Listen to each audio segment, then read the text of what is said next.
Dans Jean le chapitre 8, il y a une femme qui a été prise en flagrant délit d'adultère.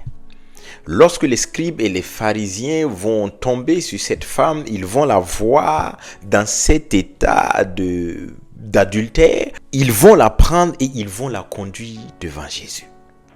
Ils vont lui dire, Seigneur, Maître, toi qui connais tellement toutes choses. En réalité, cette femme a été prise en flagrant délit d'adultère. Et la loi de Moïse nous dit que lorsqu'on a pris une telle femme, nous devons la condamner à être lapidée. Elle doit être lapidée. C'est ce que la loi nous dit. Mais toi, Jésus, que dis-tu? Voici Jésus maintenant va nous faire connaître sa pensée et voir sa perception dans cette histoire. Donc Jésus va leur dire, celui d'entre vous qui n'a point péché, qu'il soit le premier à lapider cette femme. Waouh! Quelle réponse! Pendant que la loi condamne à mort, Jésus dit, vous, si vous n'avez point péché, commencez à lapider cette femme. Et tous vont commencer à se retirer un à un parce que tous sont pécheurs. Tous ont déjà péché. Et c'est ainsi que Jésus va lever son visage et va poser la question à la femme. Femme, où sont ceux qui t'accusaient? Personne ne t'a-t-il condamné? Et la femme dira non. Donc nous voyons dans ce récit que Jésus n'est pas là pour condamner. Le Dieu que nous professons, le Dieu que nous prions, le Dieu que nous louons n'est pas un Dieu qui condamne. Il est un Dieu qui est capable de rester avec le pécheur, comme cette femme en face de Jésus. Et Jésus va lui demander, mais où sont ceux qui te condamnaient? Les hommes ont condamné cette femme. La loi a condamné cette femme.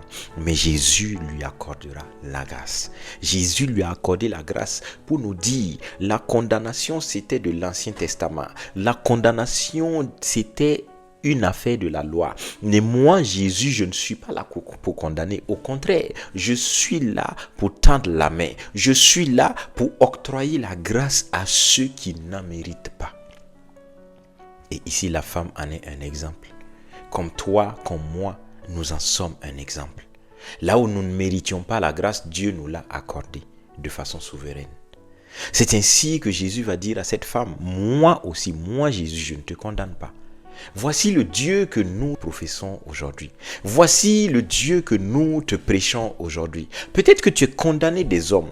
Peut-être, oui, que tu es rejeté des hommes. Peut-être que la loi t'a condamné. Mais Dieu, Jésus, te dit aujourd'hui, comme à cette femme, je ne te condamne pas.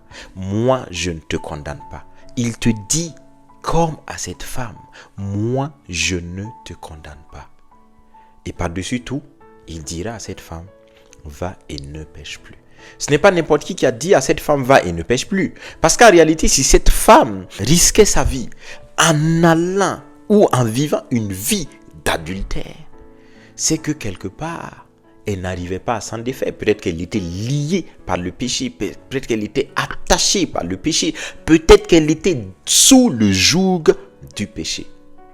Mais ayant croisé le chemin de Jésus, Jésus lui dira ce mot, va et ne pêche plus.